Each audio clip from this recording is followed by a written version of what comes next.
We are going to have a great show for you today, folks. It's MLK's Day. And you know what? I do have a commentary.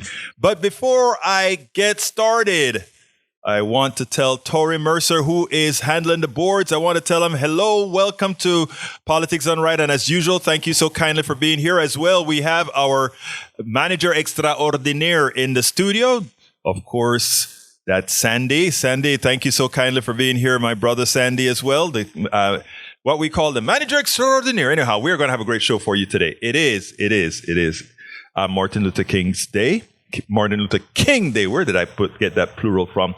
You know, I want to start out this morning with having been on the U Talk this morning with Steve Hunter. Great show. Don't forget to tune in at 8 a.m. 5 days a week to listen to Steve Hunter. We had a great show today, and you know, he was discussing about MLK, and he wanted to have my perspective as being a black dude, not from America, but from somewhere else. And he wanted me to kind of ask, or he asked me, what was the feeling in the parts of the world where I'm from with respect to MLK? Did we kind of revere him the way he is by some sectors in America? And I try to explain to him, I think Martin Luther King had a better rapport, likely outside of the United States, because at the time that he was fighting for civil rights in the United States, it wasn't always with listening ears that people wanted to follow him or believe in the things that he believed in, the nonviolent struggle, and he got it from both sides. You know, there are some who wanted a violent struggle, and there were others who were thinking that no struggle was needed at all. But he hit the nail on the head as far as a nonviolent type of change. And I think America owes him a gratitude for that. So I think it's important for us to look and take that into account. Anyhow, the title of the show today is an MLK Commentary, which I'll start with, and Billionaires are the Manifestation of a Failed Economic System. I think we need to check that out and be cognizant of these particular issues. Anyhow, let me go ahead and start this way. And by the way, folks, remember, there's a call-in show. Give us a call at 713-526-5738. Again, that number is 713-526-5738. Please give us a call, irrespective of your thoughts, irrespective of your belief of the holiday or whatever. This is an open forum where we want to hear everybody's voices. That's the only way it works, if we hear everybody's voices. Anyway, this morning I was a guest on Steve Hunter, KPFT's 90.1 FM's U Talk program. The program centralized on MLK Today.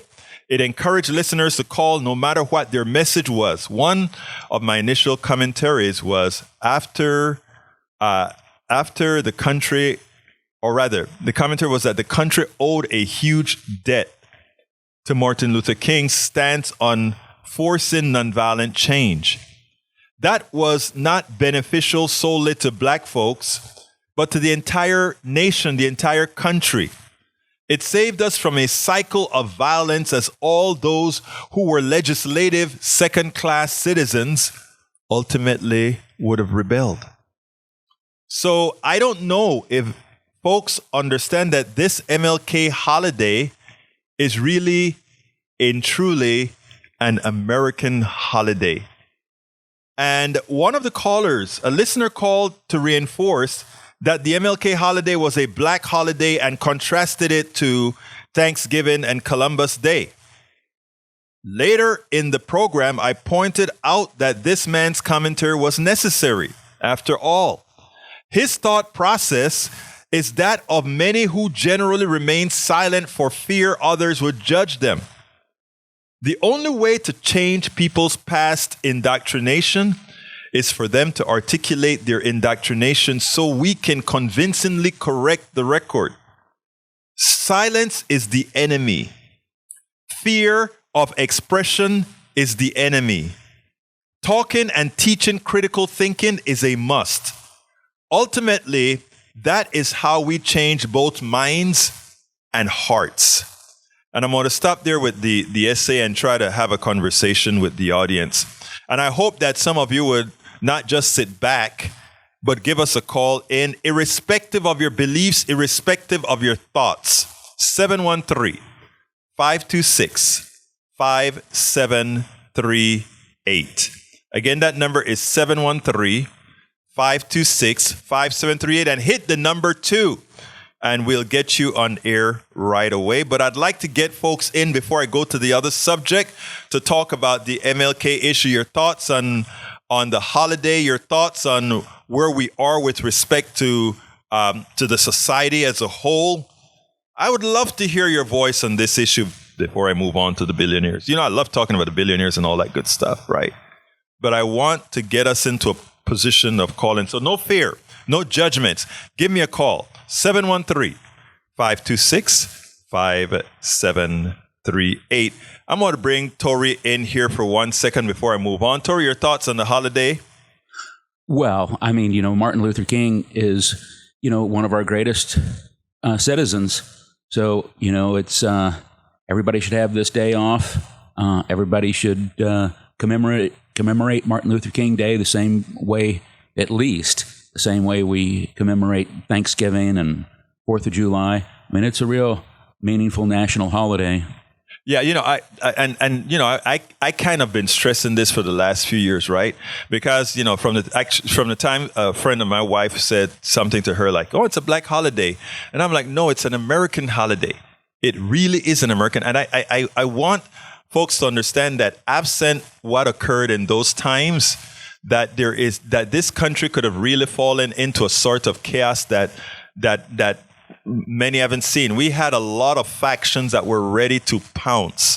And unfortunately, not enough people realize what was occurring. So, folks, give us a call at 713-526-5738. I want to hear your thoughts. I want to hear your voice. I want to hear your opinions. Because you know what? Until we start talking about all these issues, and I mean really talk and not fear that somebody is not going to understand what you're saying or somebody is going to judge you. This is politics done right. And that is not how we run here. That is not, we are here to have full expression. So I hope a lot of you will call in like now. 713-526-5738. I think there's a person called Dag in green. Go ahead, Dag. Oh, it's actually Stag, S-T-A-G-G. Oh, Stag. How you doing, Stag? I'm doing just fine. Great. Talk to me. Well, I just turned my radio on, and I realized, I caught the end of the conversation. I didn't know. I thought it was a topic already I thought it was already in topic, and I was like, okay, I want to say something. Let me listen in first to see what they're talking about. Mm-hmm. But I just, like I said, I just turned my radio on, so I do apologize. Oh no, not at all. Let me tell you some of the premise that I'm coming from, and I want other people to call into 713-526-5738. Hit option 2. My premise is that I was telling Steve earlier today that when we talk about this holiday, one of my wife's friends said, "Oh yeah, that's a black holiday," and I was trying to tell her, tell them that, turn on your radio if you don't mind, my dear friend. I did. I just turned it off. Great. I'd like folks to realize that this holiday is actually not a black holiday. It's an American holiday, and it's so important for us to get others that are listening in, others that are hearing what we're saying, to understand why we have to stop looking at these holidays in that fashion. It's an American holiday. Absent MLK, things would have been a lot different in the country because there were a lot of factions ready to pounce then, not using the nonviolent methods, but other methods. But go ahead, Stag. Yeah, I agree. I agree that, it should be a holiday for all. That was his whole purpose, was to try and bring togetherness right. in the nation. And And I think that we still have some things. We still have some things to work on. We're faced with a lot of different agenda out here in the communities now. It's not just what we were suffering with in the 60s and the 50s. It's something way different than what. So, I mean, just dealing with the Martin Luther thing, if we're trying to come back to that, I think it's a good idea. Yeah, I would definitely think that we should come together and look at it as one unity, to unify as one. So, as far as I really do, I think that we should. It's more to it though now. It's more complex now because we're up against. We have a whole nother community of people that we didn't have that was being recognized back then. In the 50s, 60s, and the 70s. They didn't have a asshole. And now we have to unify that. So we're unifying with same-sex marriages, and the agenda with that. We have more that we have to work with. We have more. You know what is interesting, Stag? I'm glad that you said that, and David, I'm coming to you next. But I'm glad that you said that. All these communities that we're talking about having to recognize, right? They have always been there. The problem is most communities that were non-standard, most communities that weren't the majority, had to remain quiet, right? All's happening in America today is America is becoming who it said it has always been, right? That is what's happening now. America is becoming who it said it was for a long time. But these communities have always been there, from the same sex. Well, we can have same sex marriage now, but same sex relationships have always been there. All these folks, they have. All of this has always been in America. Just there are some people who had to keep everything silent. They were not free to be who they were. Now what people like to talk about identities and all of that. These identities aren't new, right? But we're finally becoming a place where freedom really rings for everybody. That's all. Right. Can I make one more statement? Absolutely, sir. Absolutely. I move on. So now, I honestly believe that with the same-sex thing and the gay rights movement, from the time that they actually started their movement, which I don't know when it actually started, but it has moved a lot faster than the people of color. Yes. They've been more effective than the people of color. Yes. Why is that so?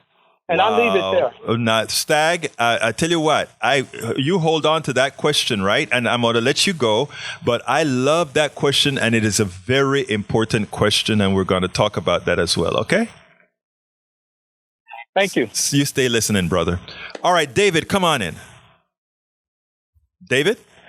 Good morning, Egberto. Or should I say good afternoon? Nah, you're right. It's good afternoon. How you doing, my brother? I'm hanging in there. And, hey, as far as whether Martin Luther King was an American. Right. So, like it or not, if I don't see any problems with having a day to celebrate his birthday.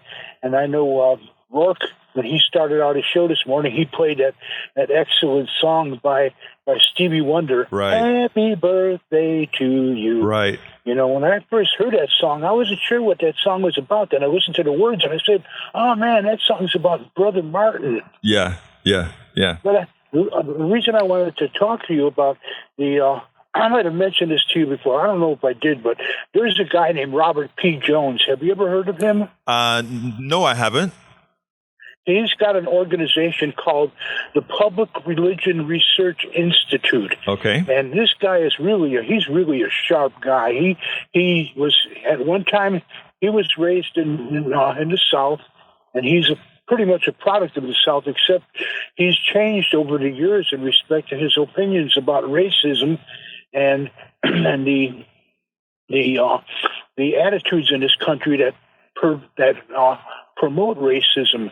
And there's a book that he wrote, and I had an opportunity to read it. It's called White Too Long. Mm-hmm. And he based the title on something that James Baldwin said. Mm-hmm. And I think he's Baldwin's statement was that he said something to the effect that America's problem is that it has been white too long, and that's what Robert P. Jones based his title on.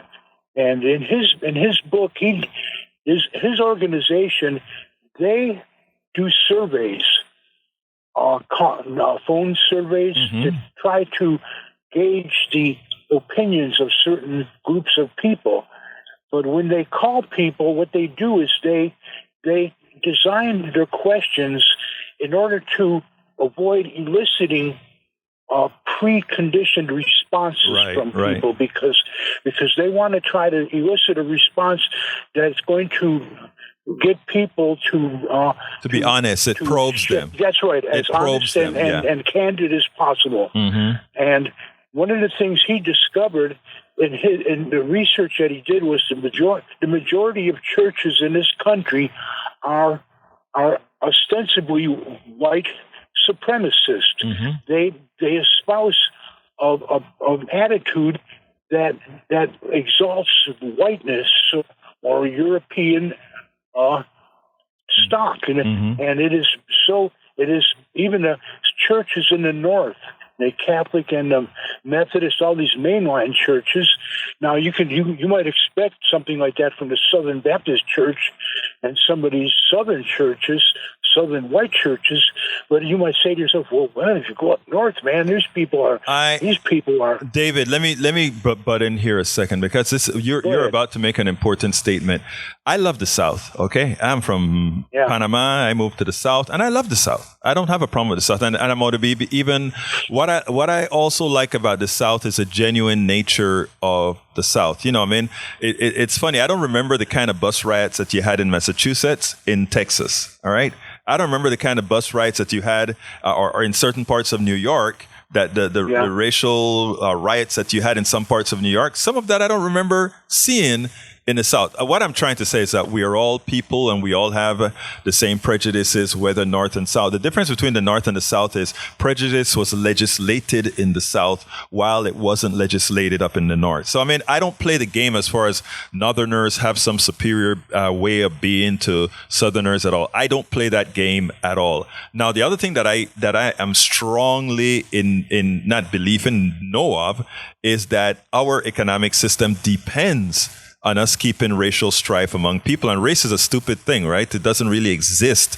I mean, you may be pale skin and I may be black as a whatever, but, you know, functionally speaking, you know, I mean, that's about it. It's a pigmentation thing. And people, you know, for me, it's such an insidious thing, but I feel like I have to address it because I live in a racialized society. But that said, it is important. It is important for us to, when it comes to a day like MLK, one of the reasons I like to talk about it is that I want folks to understand that this is not that we rise and fall together. And let me tell you the worst part about this that people don't get.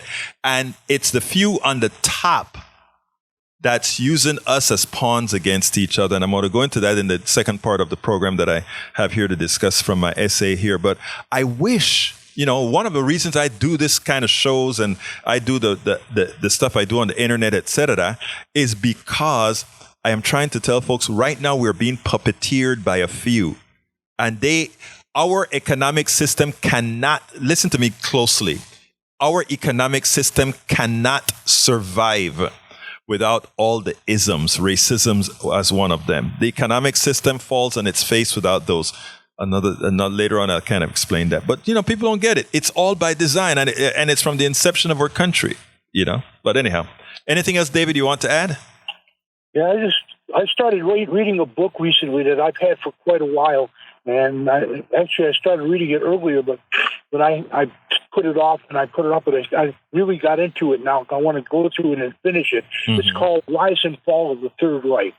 Oh, okay. And one of the things that really kind of scares me, should I say, is when I read, because the author, he must have had an opportunity to read at least part, if not all, of Hitler's writings, Mein Kampf. Right. And one of the things Hitler uses in his writings, he refers to democracy nonsense. Yeah.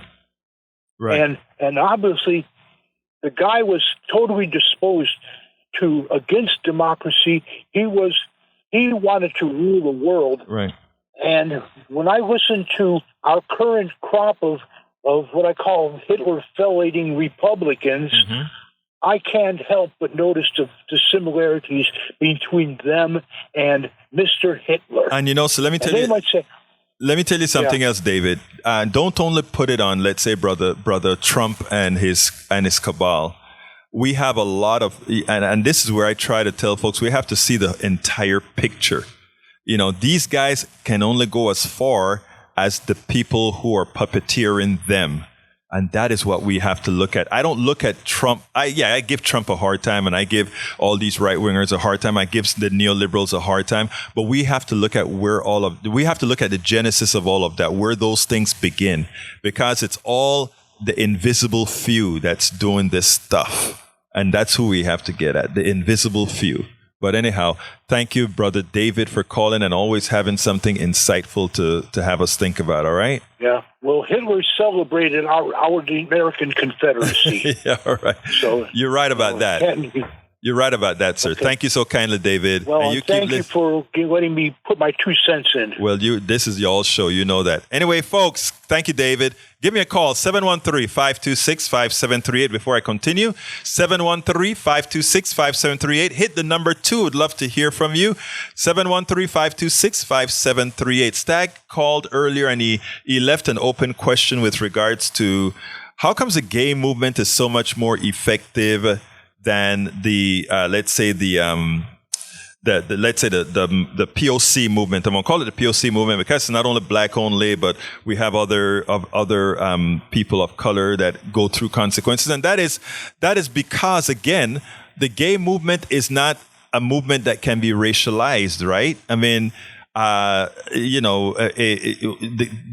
gay movement encompasses all classes, all races. I know that within the gay movement, there are factions as well. They're the same prejudices that exist inside of America proper exist within the gay community proper as well. So they move, but as America can advance, well, the gay movement can advance as not a monolithic system, but as a combined system made up of all kinds of people. Now, when you're talking about looking for Asian rights or looking for black rights or looking for these are all discrete, right? And I think that is what people have to understand. These are all discrete issues. So something that we need to talk about, something we need to discuss.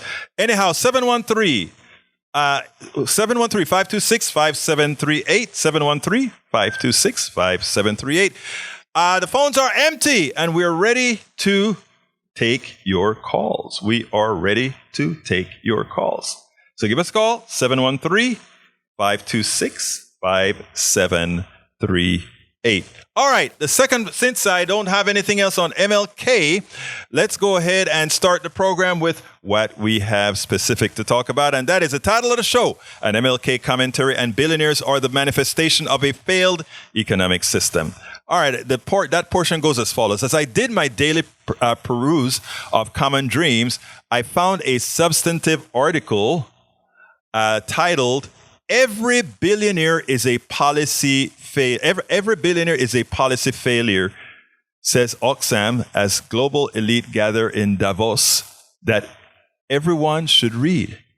Anyone who listens to my program, Politics Done Right, knows the disregard I have for billionaires, because no one can put the amount of work and intellect into anything to make that amount of money. It is an aberration in our economic system that allows the few with capital to monopolize on the intellect, work, and service of many. And guess who agrees? Awesome. But for now, let's go ahead and get John onto the call, and then I'll continue with the billionaire commentary. How you doing, John? Talk to me. Very good. Talk to me. Well, Martin Luther King and how South America, for example, see his legacy. Yes. I really think that his work and his idea has not been published a lot or enough in South America, not even by the left. Martin Luther King has not been, we don't know his work. And it's so important because he was fighting one thing. Oh, I think we lost you for a second. Men are created. Yes. Yes. Yeah, you're back. All men are created equal. Mm-hmm. And that part is so great that he was defending a big chunk of the population that has not been created or treated equal. Mm-hmm. So it is not really a black people success of these ideas to become actual, actual in day-by-day life. Is the actual realization of the American Constitution. So I think it's great. But on the other side, I think I don't know why these ideas are in South America for mostly left parties, because it's exactly what most of the people is fighting for. True. It's equality or the same treatment. I just want to say that some people is not really looking for equality. Some other black people is not that they don't want to be treated the same. They want to continue being treated different, or they want to build or to stand as a separate culture. And that's not the ideas of Martin Luther King. Stokely Carmichael and the Black Panthers, those were different ideas. And it's very important when I see movements like Black Lives Matter things, those are not the Martin Luther King ideas. And I would like to make the difference in these two different movements. Let me qualify that a little bit, because I don't think it is fair to say that Stokely Carmichael with the Black Panthers, or even our current instantiation of Black Lives Matter, are looking for something else. I think the propaganda on those issues were to make these guys look like simple separatists, or that they wanted either, one of those things. I think the part is missing that if you are in a society that discards you, right? If you're in a society that discards you, what you have to do is, the only way that you're going to assert your humanity is with those who consider you human, right? And I honestly think, I think when you say that a Stokely Carmichael, or when you say that a BLM somehow are trying to be, separate or whatever, you discount what caused that movement in the first place. And that's what I think people have to be careful of. In other words, BLM didn't come into fold because you had a whole bunch of black people who wanted to be separate. BLM came into existence because the people who looked like them were being slaughtered by the police, were being slaughtered by society. And I think... yes, but go ahead. But that was exactly the same situation that motivated Martin Luther King right. The movement.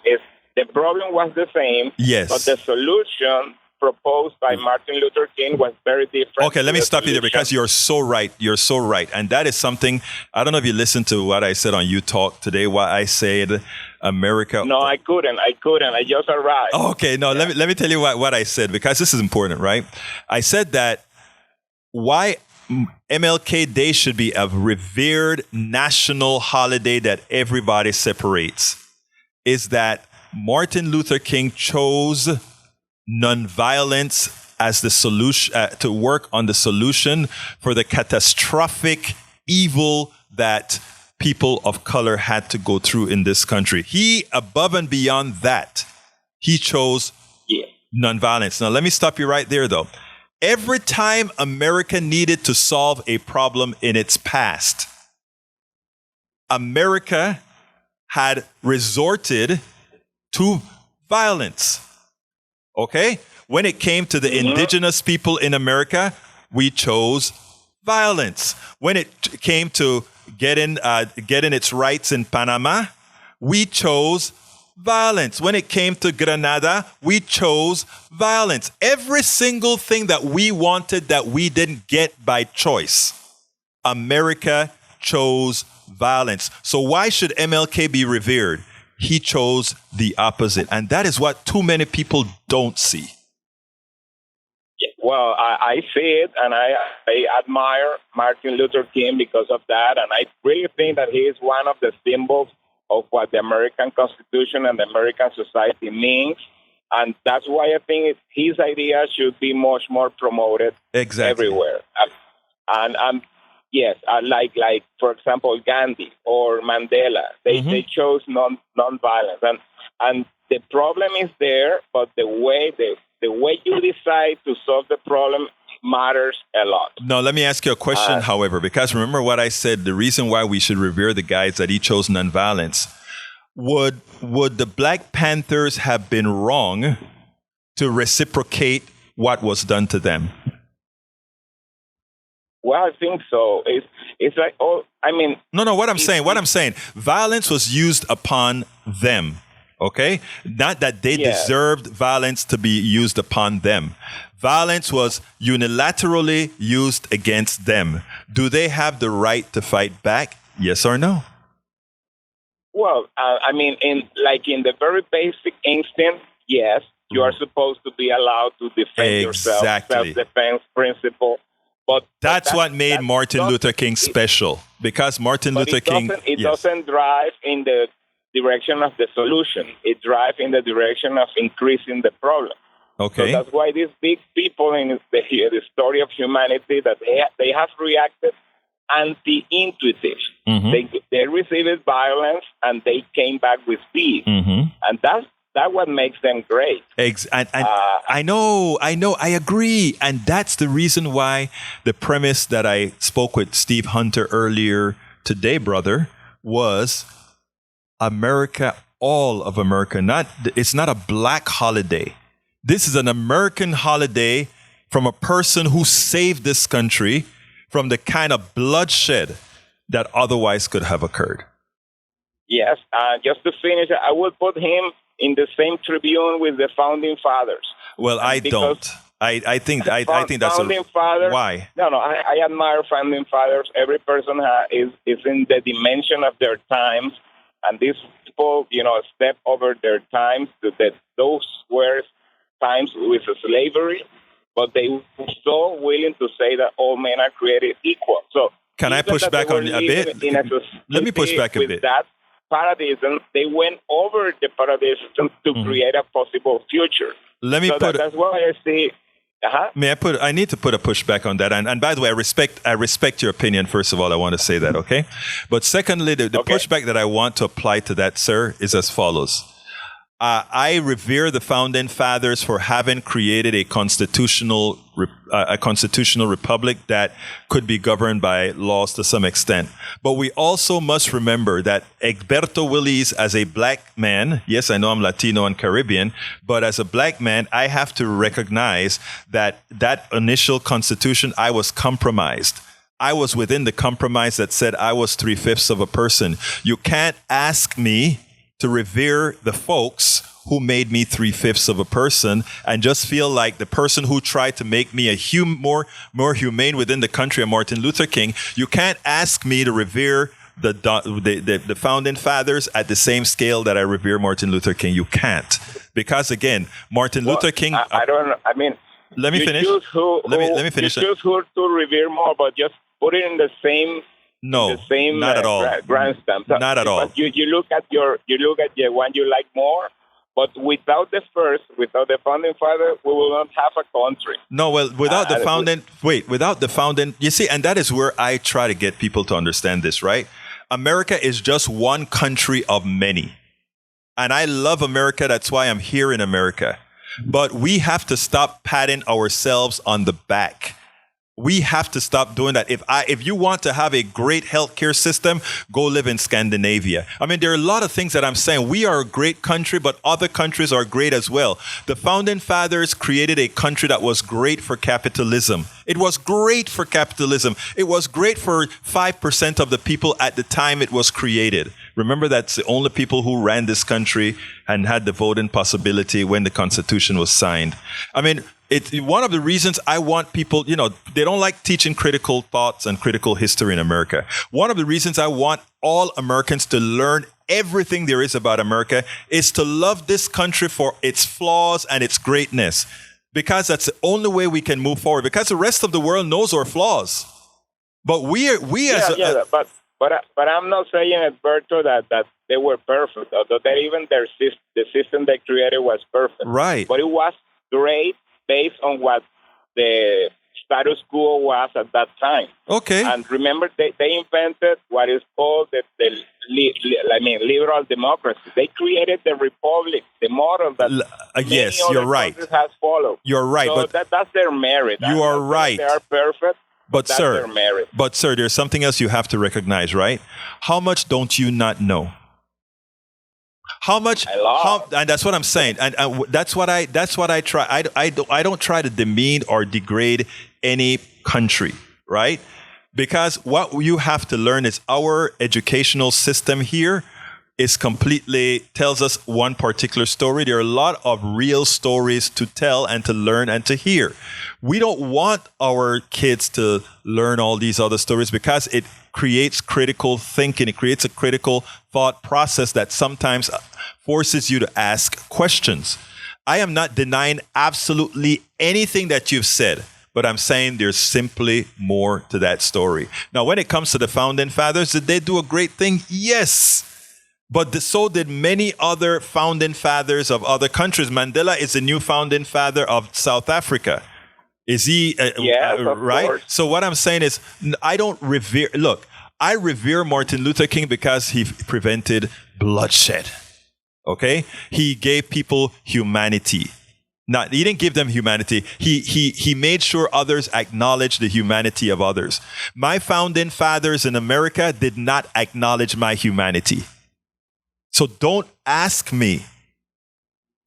Don't ask me to revere them. But Egberto, yes. I just want to remind you, I started this saying, I don't think that Martin Luther King is being revered in the United States as much as the founding father in general. It's not. But I'm saying that he should be in the same level. Absolutely. In general. Absolutely. I know that maybe for you maybe you don't want the founding fathers to be revered that much, and you prefer Martin Luther King to be in a even higher level. Mm-hmm. But at least I'm asking to put Martin Luther King in the same level. John, I agree. John, I agree. John, okay. We're on the same page. I get what you're saying. You're absolutely right. I just needed to make some statements for people to understand, because I mean, if I told the same reason why the many people came to America. Remember, the original people that came to America, they weren't Americans. They left an institution that they felt demeaned them and took away their humanity, etc., etc. I'm not talking about the capitalist portion. I'm talking about the people who left for other reasons. Okay, so yeah, and so they had a country, and they decided that and they did one more amenable to them. Anyway, anything else, John, before we go on? Thank you. By the way, thank you for the really healthy conversation. I think we need to have these conversations without judgment, right? Where people can really explore their minds and see things not for how it's been indoctrinated into their minds, but how, give you a chance to expand on it. But look, anything else, my brother?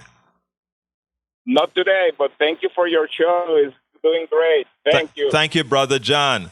All right, let's go to Johnny. And before Johnny, hold on a second. Let me tell hello, Deborah Moyers on the internet. Hello also to Eric Hayes and Poisey Woolley. Welcome. Let's see. I'm sorry. Palsy Woolley, thank you for being here on the show as well. Johnny, come on in, my brother. Palsy Woolley, that sounds like the name of a poet. Maybe you should encourage him to write. Talk to me, sir. Listen, I agree with one thing that you said, and that simply that other people in other countries know more about us than we realize about ourselves. Exactly. And you and I both know that's on purpose.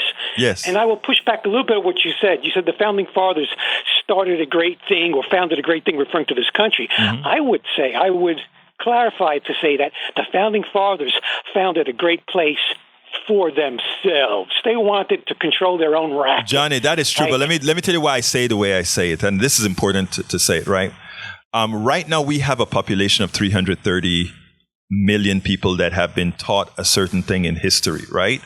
One of the ways that I try to make some approaches, and sometimes I fail, but the approach that I try to make is that let folks come to the conclusion. I think when John said that the founding fathers are just as good as, let's say, Martin Luther King or whatever, and I could say like, No. He didn't say that. He says the founding fathers are giving more airtime and more credence than Martin Luther King or Malcolm X, I would add. Right. But he's saying, I think John was saying that he wanted Martin Luther King to be given the same level of respect. And then I said, however, myself, remember, for me as a Black, Latino, Caribbean dude, the founding fathers compromised on my humanity while Martin Luther King was trying to enforce my humanity. You see what I'm saying? Who would you more revere? If let's talk about you. Who would you more revere? Look at it through my eyes. And that's what I always tell people. If we want to understand each other, try to look at things through that other person's eyes. Oh, boy. You put me on a spot there. Yes, I did. To think. I would think that if I was a black man in this country, growing up in the 60s and 70s, right, I would align myself with both right. Martin Luther King and Malcolm X, and here's why. Mm-hmm. When I was a kid, I realized pretty early on that Malcolm X actually was pro-peace and standing up for yourself if needed. Yes. He actually articulated both. And the airtime that Malcolm Luther King got was that he was only pro-peace. Exactly. They never gave us an inkling that he talked to his people about being ready to stand up for themselves. That was never emphasized. Oh, Johnny, you know, when by the way, are you white? Well, that's a construct, but I guess I'm white. The reason I'm saying that is, did you grow up with that construct? Oh, unfortunately, I did. No, don't say unfortunately. No. I don't want any white person saying that. Absolutely not. I don't want anybody saying that because you and I believe the same things, okay? I don't want anybody saying that. Well, I am ashamed that my family voted for Donald Trump in 2016. Hey, I have family who voted for Donald Trump too. We don't need to go there. Oh, damn, we're in trouble. But here's what I'm saying, brother. I thought it was bad enough my family was Igbo. Brother, let me tell you something, Except okay? for my brother. The reason I ask you this, right, is because when I talk about looking through other people's eyes, the learning that people got in school did not allow them to see what you just said. And that is what Malcolm X preached wasn't, I'm going to kill folks for the sake of killing folks or hurt folks, or he was for defending, right? In other words, you take away my humanity, I take away your humanity. Like the Black Panthers. And isn't that what the Bible, the Old Testament used to say, an eye for an eye, a tooth for a tooth, and you can go back. Yeah, and then the crazy white people, they take that and they exaggerate it for their own benefit. But the interesting thing about it is, they don't think black people have the right to defend themselves. Right. MLK. If the black people show up with guns, all of a sudden gun ownership is illegal. Remember Ronald Reagan? Yes, Ronald Reagan in California. Now, the interesting thing about it is, the one thing, and when I just came to the United States, I joined the South African Liberation Action Committee and many other stuffs at UT. UT, as you all know, is a predominant white school. So most of these organizations were predominantly white organizations, even the South African Liberation Action Committee, etc. And I remember joining the Afro-American Culture Committee, which that one was predominantly black, if not all black, as I recall. And then we were sitting down listening to Martin Luther King on one of his speeches, and it was one of the speeches about peace. And remember, I just came from Panama, where we have riots and all that kind of stuff, and we're fighting. And our country has a history of screwing with the Panamanians, exactly, just like every other country in that part of the world, right? And in Africa, right? So I come to the States, and I'm sitting down. We are all sitting down in a big circle, listening to MLK, and somebody asked something, and I said, well, I like MLK. I think he's a good thing. But, I kind of like some of the stances of Malcolm X because I believe you ought to defend yourself. And I always thought that if somebody thought they had the right to give you freedom, they also feel they have the right to take your freedom away. It away. All right. Like George Carlin once said. I love George Carlin. That's one of my. He said he says we don't have no rights. We have privileges, temporary privileges. Brother, if they can take your rights away, if you're an Asian American, like in 1942, right. They can take your rights away. Right this way. George Carlin is a social visionary. People need to listen to a lot of what George Carlin has said. I buy his books, listen to his stuff, all of that. But anyhow, so when I told them that, the reaction to me was, get the hell out of here. You are an import. Wait. Who said that to who? That's what they told me when I told them that when I said I was diplomatic. I said, look, I understand what Martin Luther King was doing, but I kind of also like the idea of defending yourself. In other words, I'm not going to have somebody hose me down and not do something. I'm not going to have somebody sick dogs at me and not react. Amen. Okay? Yes. And that is what Martin Luther King was doing. And it worked. And like I said, that is why America should owe such a for Martin Luther King to be able to convince so many people to fight for their liberation in a peaceful manner, even as peace wasn't applied upon them. That's historic. Not even our founding fathers did that. Our founding fathers said, we want our liberty. Now Patrick Henry and everybody's going to go in the street and we're going to warn how to blow the holy you-know-what out of the English. So again, what I'm saying is all these other factions within America, for everything we have ever wanted, we have used violence to attain.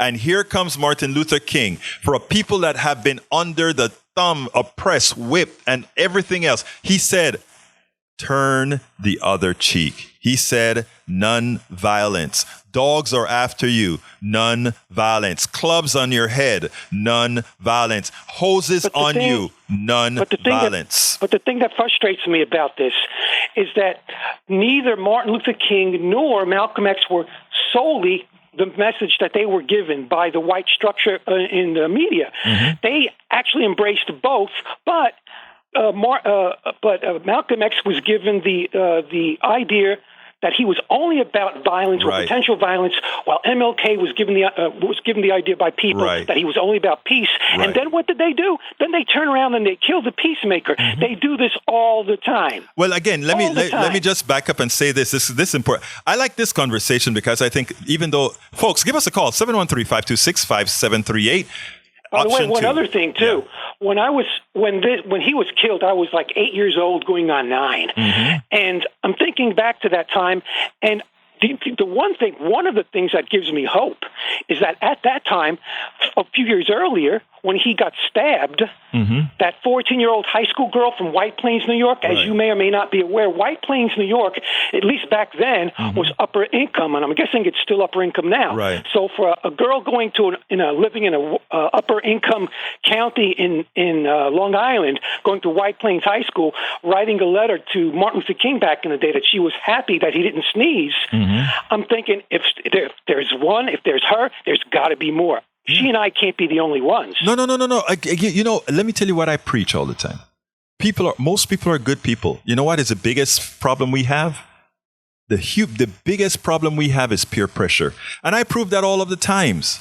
The biggest problem it starts with the parents. Yeah, but here... They tell their kids, don't play with that black kid. But, brother, let me tell you it's adults as well. The peer pressure that adults themselves have with these types of issues is astounding. And you know what? It's just about breaking that. But most people, you talk to people on an individual basis. You find out most people are the same. Most people are good. Most people have indoctrinative values within themselves that when presented the truth, they normally get. I mean, the carnal part of it, the muscle memory part remains. But when you give the practical explanation, that's why I wrote my book. It's worth it, How to Talk to Your Right-Wing Relative Friends and Neighbors, because those are the things that I realize, brother. Most people share the same values. Even your right-wing brother or your right-wing sister. No, my family. Even your extended family. My brother and I were the only ones that voted for Bernie. And let me tell you, even your right-wing family, right? You get them and sit. Look, I don't care who your right-wing family. I can sit down and have a chat with your right-wing family, and I could, I couldn't.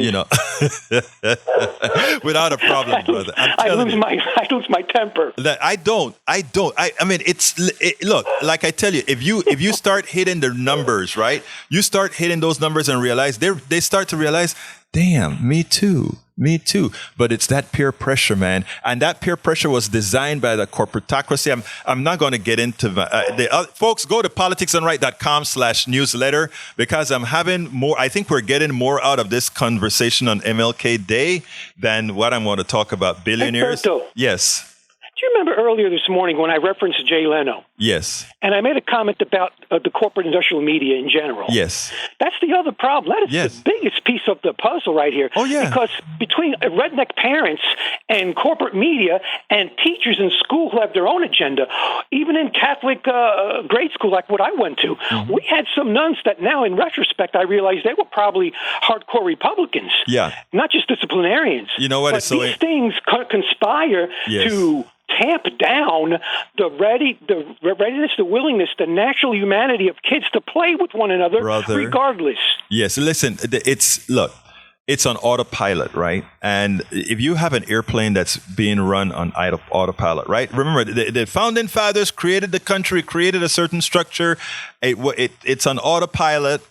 And as we try to make changes to the software, the autopilot software, and as we're making changes to the autopilot software, every now and then we institute a bug in there, but then we clean the bug out, we make it better. That is how you have to look at America.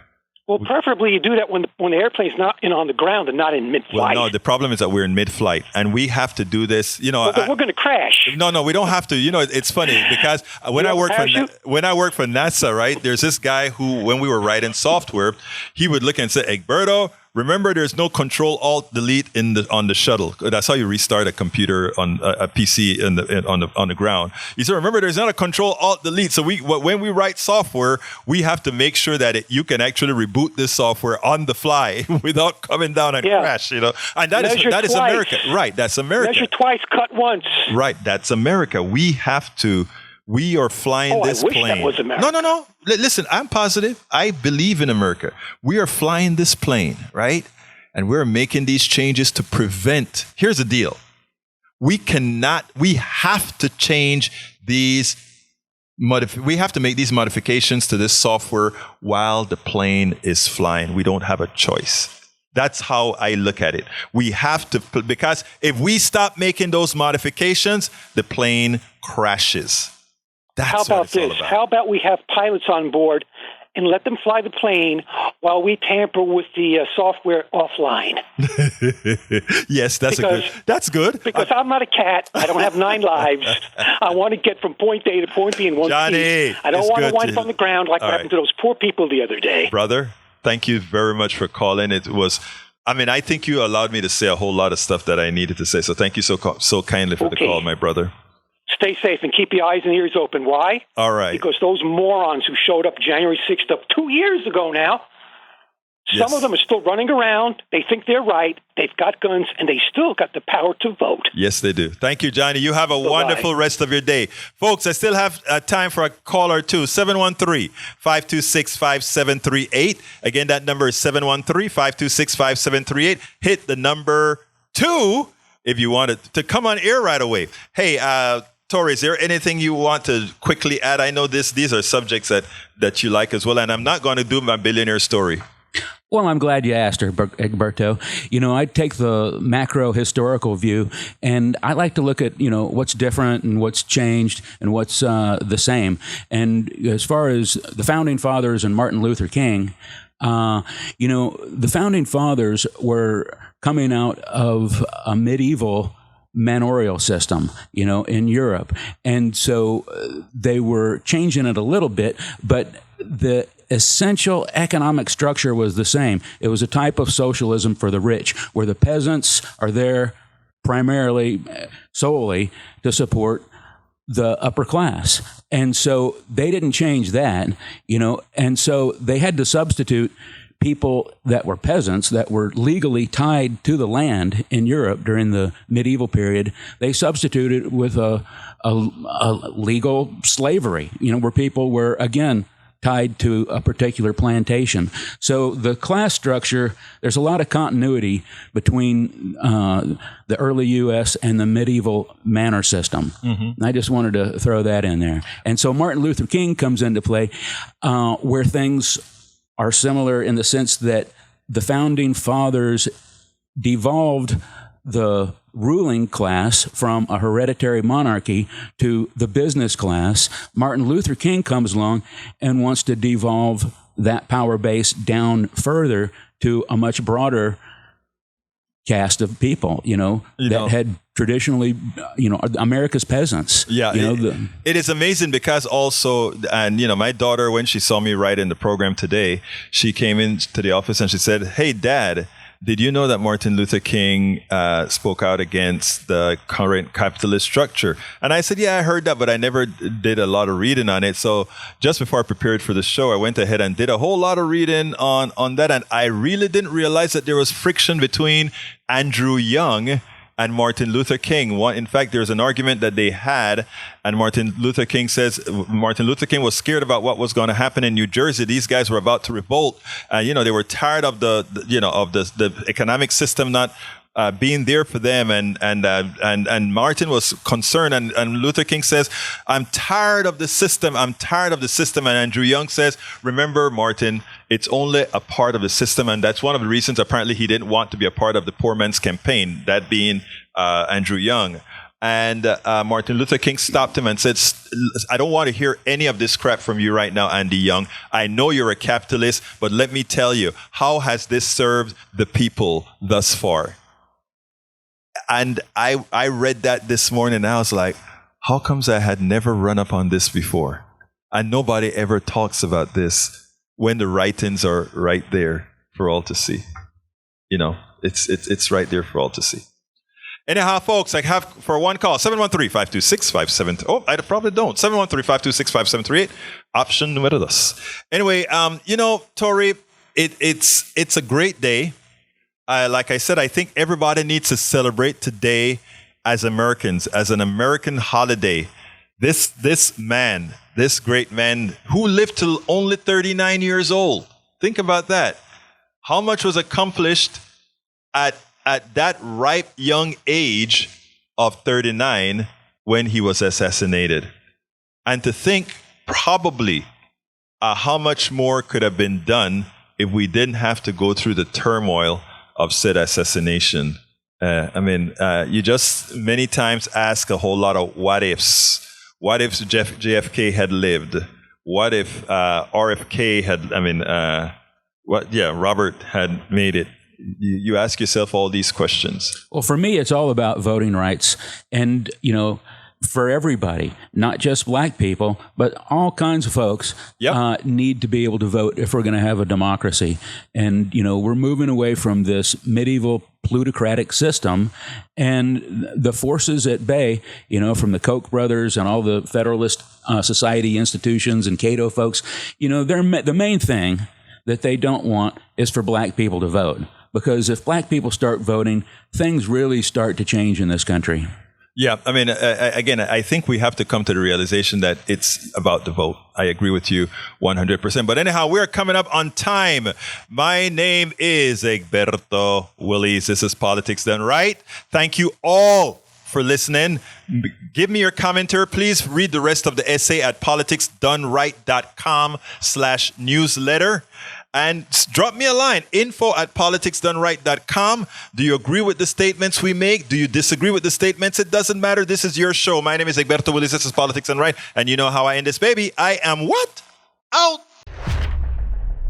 We spend a lot of time deconstructing the news, trying to parse it into a form that everybody can understand. We try to find those little nitpicks where it flies above the fray, etc. If you really like these videos that we do, I want to ask a big favor. Please go ahead, number one, subscribe to our channel, and number two, please join if you can. Thank you so kindly for watching. Keep watching. Please remember to share. We must populate the entire internet with our progressive message, a message that we know is what most Americans say that they want. So help us, please join.